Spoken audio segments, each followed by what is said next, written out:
Welcome back to the March into March, guys. Thank you so much for joining us. This is one of the favorite things that we do every year, right up there with our college football win totals and conference features. I think that's definitely still my favorite, but this is so much fun, such a great time of year. Cherish it. You know, we got to take it away in 2020, and I didn't know how I made it out of that, man. That was so upsetting. So I think this division. I think this one is one you can say that there's a potential for a lot of chaos. I think this is the one where if you want to pick some upsets, I think this is really the division you want to look to. Yeah. Not with this first game. Let's go ahead and get this out of the way. I don't think I'm going to hear any protest to picking North Carolina over the winner of Howard and Wagner. Nope. Totally agree.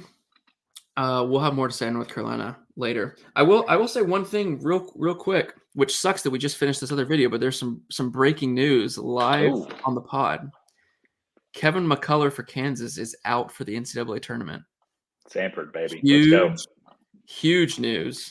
And so I'll be buying the dip on the Bulldogs. Sets up for Sanford very well. That is some crazy news right there. But yeah, we just finished that one. So North Carolina though, easy first round game, absolutely. Yeah. So this is an interesting one because we've discussed these 8-9 games typically not mattering. I think this one could. UNC does not lose to Michigan State. And frankly, I think Mississippi State could give them a little bit of trouble. I think they play that pesky style of basketball that can win you some games that you shouldn't win. I'm going to pick Michigan State. I don't feel great about that. That's subject to change. I think it's more me seeing Michigan State on my bracket and just instinctually kind of drifting towards them. Yeah. If it's Michigan State, they're not making it past the next round. If it's Mississippi State, I might pick something crazy. That's exactly how I feel. I cannot I can't figure out who I like in this game. I've gone back and forth so much. Michigan State is objectively not that good of a team this year. They're pretty mediocre, but it is Tom Izzo in March. We spent the whole season waiting for the Michigan State run to be like, here they are. Here's Michigan State. Here they're going to, and they never did. They were really underwhelming. Loves them too, which is so weird. Yeah, I mean, the case is for both teams, right? Michigan State defense has been really good recently. The metrics love their defense. It's gotten a lot better. It's the offense that's the problem is. They force a lot of turnovers, though, Michigan State. And Mississippi State, not great with the ball. That's definitely a case for Michigan State. Mississippi State, not a very good free throw shooting team, 67%. So in a close game, you would favor Michigan State. Michigan State also, I mean, obviously, Tom Izzo, you're going to have the coaching advantage in most of these games that you play. And I really like Michigan State in terms of their roster and their scorers. They've got 4 guys who can score. Malik Hall, Jaden Akins, and then they're led by Hogard and Tyson Walker, who are really, really good. Michigan State's better free throw shooting, better three-point shooting. Like the numbers like that, you look at that and you think, I've got to take Michigan State. But they've just been so underwhelming and have not risen to the occasion in these big games. The Mississippi State offense has been clicking recently. We know their defense is good because Chris Jansen's a great defensive coach. And then Mississippi State played a much harder conference and a much harder schedule. It's such a coin flip game. Michigan State is favored. It's small favorite, but for a reason is what I think. Yeah, I think this is by far the toughest. Has to be the toughest game. Matchup. And like you, I think Michigan State loses to North Carolina. I think Mississippi State has a little bit of a chance. I'm going to pick Mississippi State in this game. I couldn't tell you why, but just maybe they hold the ball. Maybe the offense finds a way to do it. I don't know. That's so hard. I think that is the hardest game in the whole tournament. I think this is the vibes division because if we're going off vibes on this next one too, I'm taking Grand Canyon. I kind of love Grand Canyon. They're just kind of out there letting it rip. And I think St. Mary's is a team that I haven't been super impressed with. I think Gonzaga is a better team than they are. And I kind of like Grand Canyon. I think if you're going to pick a 12-5, I think this one's my favorite, especially because I think it's like the third most popular one. It's not the UAB. It's not the UAB one where it's like this kind of far-fetched, and it's not McNeese. It's right there in the middle. I think if you want a 12-5, I think this is the sweet spot. I like Grand Canyon in this game. Not a national brand too as well. Not a team that people are familiar with. I've picked all 5 seeds so far, and I'm going to pick another 5 seed here, and I'm going to take St. Mary's. And I actually really like St. Mary's. I like the makeup of their team a lot, just in terms of what do they do well. What they do well is they dominate the glass. They will have a rebounding edge in almost any game they play.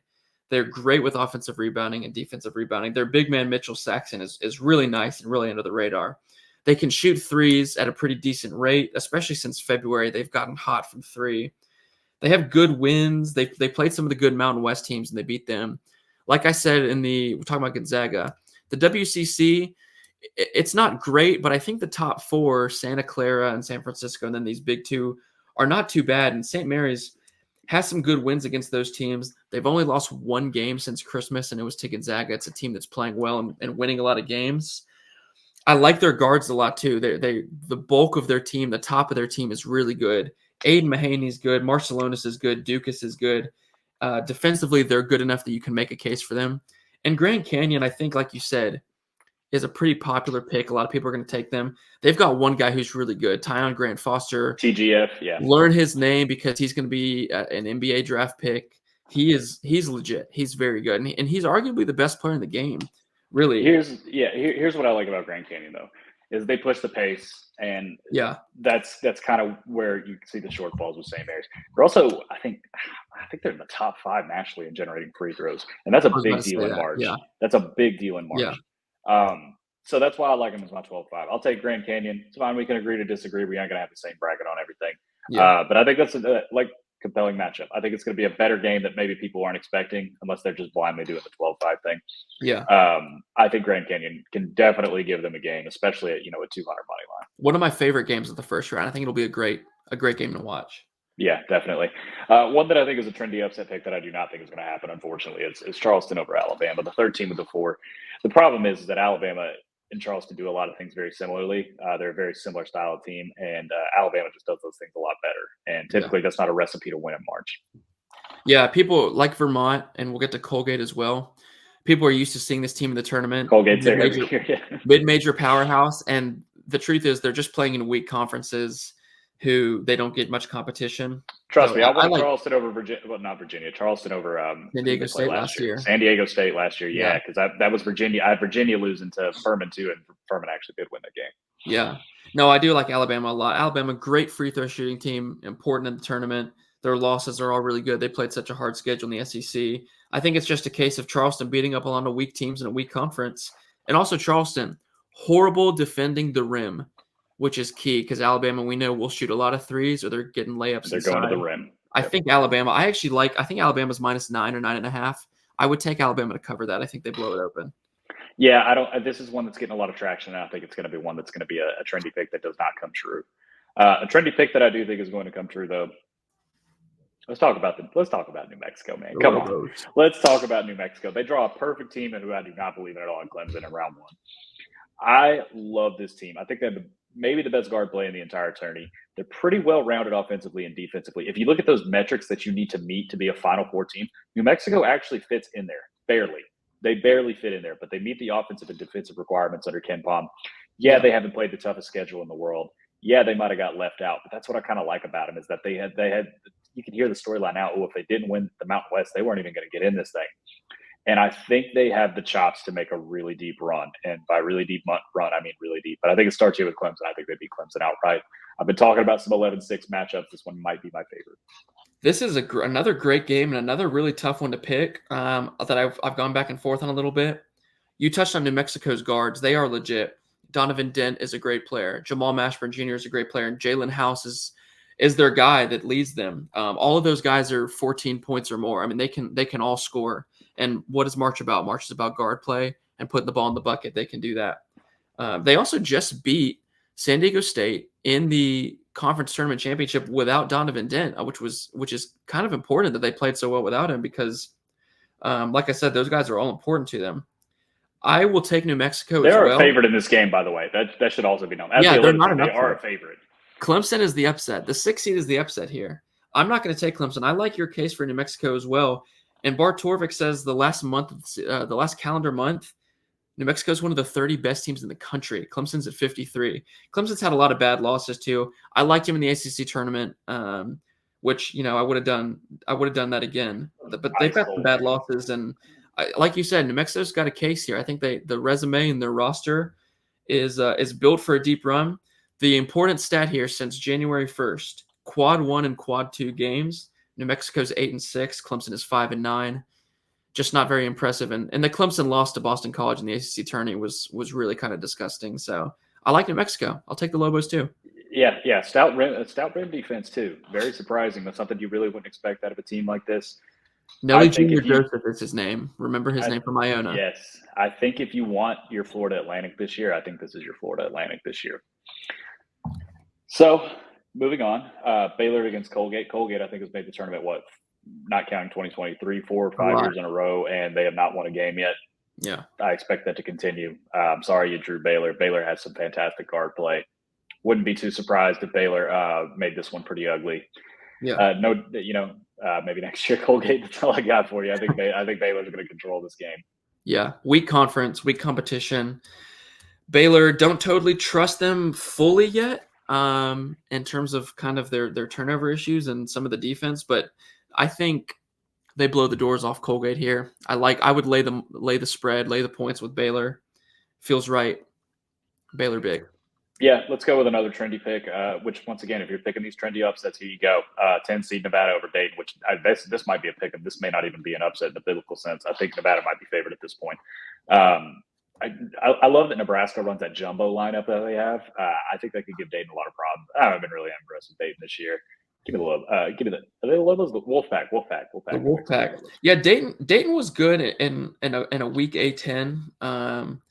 But Dayton showed some signs. They've got a really good player. Deron Holmes is probably the best player in this game, the forward for Dayton. He's legit. He's tough. And we failed to mention the stat has always been to fade the Mountain West. Since 2016, playing games around a 64. The Mountain West teams are 2-14. One of those wins was last year, South Dakota State winning against Charleston, or San Diego State winning against Charleston. This is the year, though, for the Mountain West. Make a statement. The conference is as good as it's ever been. This is the year with your 6 teams in. Some of them shouldn't have gotten in, but here you are. Make a statement and win some of these games. In New Mexico, like the New Mexico game we mentioned, if you don't win that, I don't know. That's as good of a matchup as you're going to get. The same thing here with Nevada. I do like the Wolfpack a lot.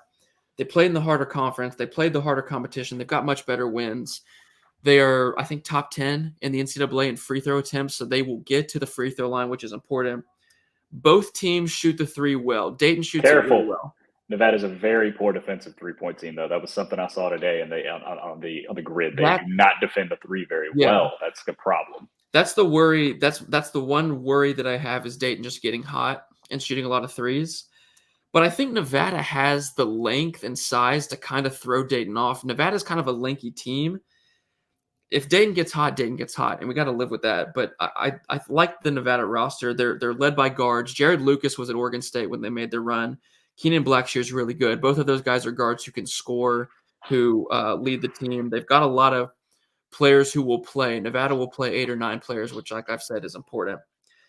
If they can keep Dayton from just shooting 45% from 3 in the game, Nevada, exactly. I like Nevada a lot to win it. And a similar stat to what I just threw out, since February 1st, quad 1, quad 2 games.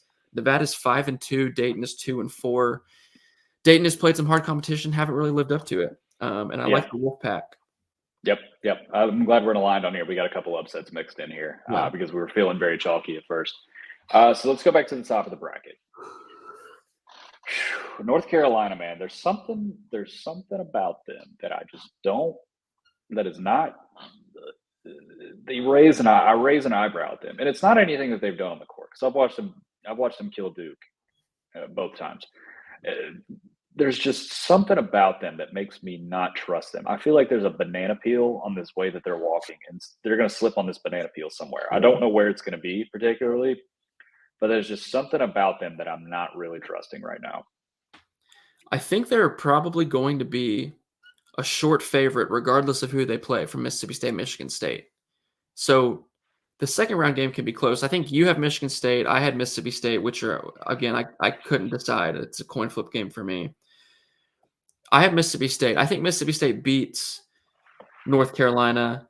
The reason being, North Carolina, like I said with Creighton, North Carolina is not a very deep team. They play about 6.5 guys, which I think is a worrying sign. We just saw, too, the North Carolina State game, the ACC Championship, was worrying to me because you've got to win that game against a team that you're much better than, a team that you have the rest advantage against. And DJ Burns for NC State really made it hard for Baycott. Baycott will struggle against a big man, and Mississippi State has Tolu Smith, who is a monster, who is really good, and will give Baycott trouble. I'm going to take Mississippi State in that game against North Carolina. I think Mississippi State wins. They're going to ugly up the game defensively. They're going to make it hard for them. And any foul trouble, the slightest bit of foul trouble for North Carolina could throw them for a loop because, like I said, they only play 6.5 guys. And if they miss shots, they miss shots. RJ Davis will be scary for sure, but that's the case for me. I like it. I like the rationale. I think if they play Michigan State, they blow the doors off of them, respectfully. I agree. But I think Mississippi State. I like your rationale here. So I'll take North Carolina since I have Michigan State advancing. But you know what? You may have talked me into it. We'll see. Grand Canyon against Alabama. I'm going to take Grand Canyon. This is where one of those throw the brakes on moments where I have to throw the brakes on Alabama at some point. Yeah. Once again, two teams that you really don't love that play similar styles. The Grand Canyon has a better defense than Alabama. And they're a team that likes to run as well. Who knows? Maybe they get in a shootout with them. I just don't think Alabama's going to. I don't think Alabama's going to the second weekend with what I've seen out of them this year. Who knows? Maybe Grand Canyon's a trendy team this year that makes a deep run. Yeah, and history says too, these double-digit seeds that make the second game, the round of 32, even when they play a 4 seed or a 5 seed, whatever it is, that they can still win. They have success against that. I have St. Mary's versus Alabama. I'm going to take St. Mary's for all the reasons I mentioned the first game. I just really like the makeup of the team. They do a lot of good things well. The one thing I would worry about in this game is Alabama 78% from the free throw line and St. Mary's is 67%. That's a worrying sign for me with St. Mary's. If the game is close, Alabama's going to win a free throw contest. But St. Mary's has the defense and the players to throw at Alabama to make them miss threes, which, as we talked about with BYU, it's a high variance team. That's the way Alabama's going to be. I don't want to trust Alabama very much. I'm going to trust them in the first game against Charleston, but I do think St. Mary's will take them down. At a certain point, I'm picking upsets, and then I'm kind of just throwing the brakes on these teams that I'm like, you are not going to make a run. It's history with the numbers what you've shown us this year. You are not going to make a run. Maybe the best guard matchup of the entire tournament if it comes to fruition. New Mexico against Baylor. That would be that's a masterclass right there. Game. And you know what? Let's keep it rolling. I still got New Mexico. I'm so worried. Baylor's another team. I got to throw the brakes on them. Their defense is not up to stuff to make a run. You're right. No, you're right. I'm the same way. I'm the same way. 3 out of the last 4 tournaments, Baylor has lost in the round of 62. So important to know. I'm worried that New Mexico is going to get a little trendy, but I like the reasoning, and I'm going to take New Mexico too to beat Baylor.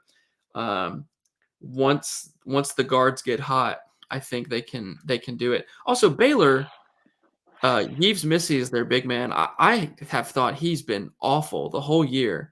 He's just been brutal, and he's just not very coordinated. It's major Russell Chiwa vibe. I knew you were going to say that.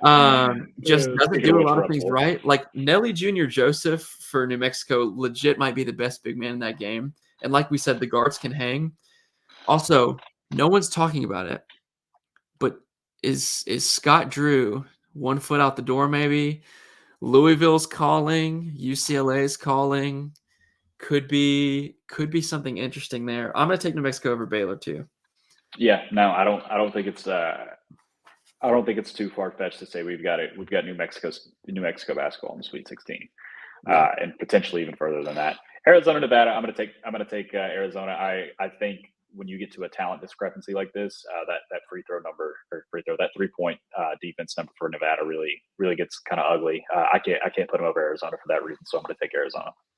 See, I actually had Nevada for most of the day. I had Nevada over Arizona. I think Nevada can frustrate Arizona. Like I mentioned, they're long, they're lanky, they've got some size, and Nevada plays a very slow tempo. We saw Arizona struggle with that exact thing a few years ago against TCU, a lanky team that was physical, that slowed the game down, and Arizona almost lost. I do believe Nevada can hang in this game, and I think Nevada can beat them. I'm going to take Arizona, though. I worry with Arizona, the Caleb Love thing. When it's all clicking and they're making shots, they're great. Everything's great. It's all smiles. But sometimes Caleb Love can force them, can take bad shots.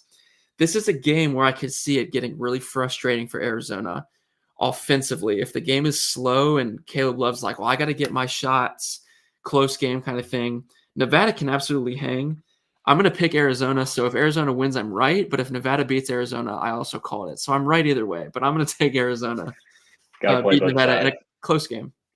I'm going to take North Carolina to finally stop Grand Canyon's reign of terror through this bracket, which is fine. And then after that, I'm going to take New Mexico to beat Arizona. I got New Mexico in the Elite Eight, baby. Let's keep the good vibes rolling. I like it. I like the New Mexico thing. If it's I have St. Mary's. If it's North Carolina St. Mary's, I think St. Mary's wins. If it's Mississippi State St. Mary's, I also think St. Mary's wins. I'm going to take St. Mary's to the Elite Eight, and I've got Arizona, New Mexico, or I've got Arizona, New Mexico. Great guard game there. I think I'm going to take Arizona, and I'm going to take it close. And I couldn't even really tell you why. The guards are going to be great in that game. It's going to be a fun game. I'm going to take Arizona against St. Mary's. And I'm taking St. Mary's. I think this is a year for St. Mary's and Randy Bennett. I think this is the best team he's had in a long time. The makeup of the team is perfect. Final four run incoming for St. Mary's. That is my guess. Okay. All right. In the region with the most chaos. Yep. And you know who I got? You got your 11 seed. I got mine, baby. Let's take New Mexico to the Final Four. You know what? Why not? I'm not going to pick 3-1 seeds. It's statistically not going to happen. I need a 5 or a lower. They've made it this far. They got the great guard play. They got the defense. They profile as a team that can make a Final Four. Why not them? I mean, if I told you Florida Atlantic last year, I bet a bunch of people would have called me crazy. Hey, we're profile. Who knows? Yeah. Yeah. Hey, if we're wrong, we're wrong. Like, let's come on here. Interesting. Let's come here and pick 3 1s and a 2. Like, come on. I mean, I did pick a 3 and 2 1s, but still, this is one of the years for that. Like last year, we went on a limb with UConn. I think it's fun to, it's like, oh, I may not come in first in my office bracket league and win $40 or whatever, but let's have a little fun. But did I call Moorhead over Illinois? Yes, and everyone's going to remember that. Exactly. Yeah. So let's talk Final Four. I am going to take UConn over New Mexico. I think that is finally where you do throw the brakes on that. And then I'm going to take Houston over Creighton. I just think they've been the two best teams all year. Let's not get too fancy with it. Creighton UConn final would be very fun. But I am going to take the UConn Huskies to win the national title game. Back to back. Yeah, I'm going to take UConn over St. Mary's. Hard to pick against UConn. I guess I have Houston and Oregon. I'll say this. I think if it's Houston-Creighton, that Creighton wins. And if it's Houston-Oregon, then I will take Houston. And I'm going to take Kelvin Sampson to get over the hump. But like you and like probably everybody else who's filling out a bracket, I will take UConn to win the national championship. The strategy here, if you're looking at it from like a group setting or like a pool setting, just take UConn to win the national championship since everyone's going to do it. And if UConn loses, then everybody's wrong. And then just try to get everything else right except UConn. Yeah, that's the goal. Yeah, I might switch to St. Mary's over Grand Canyon too. Just looking at the makeup of this bracket, man, I just don't. I don't like that top half. Like I don't like Alabama. I don't. Something about me isn't very trusting in North Carolina. I may switch to St. Mary's, but I'm not backing off New Mexico State. You know what? That's my fun pick for this tournament. And I'm going with New Mexico State. So good for the Lobos' Final Four appearance. Who would ever thought? The young Patino is taking over. There's your storyline. We appreciate you. Well, we appreciate you guys joining us. And hey, last time we picked UConn on the show, we made a lot of money. Let me go ahead and do my 6 teams. I think these are the 6 teams that profile as national championship winners every year, except for one since 2000. Tier 1 Purdue. That's not going to happen. Houston, Arizona, Auburn, UConn, Marquette, and North Carolina. And those are all teams that I have sniffing around. So yeah, it's UConn. Yeah, I think it's going to be UConn. I think they're just too good, and they're going to be the first back-to-back champs in Florida. All right, we appreciate y'all joining us. Like I said, we've had some pretty good success in the past, so hopefully we keep that rolling, and we'll see you guys on the next one.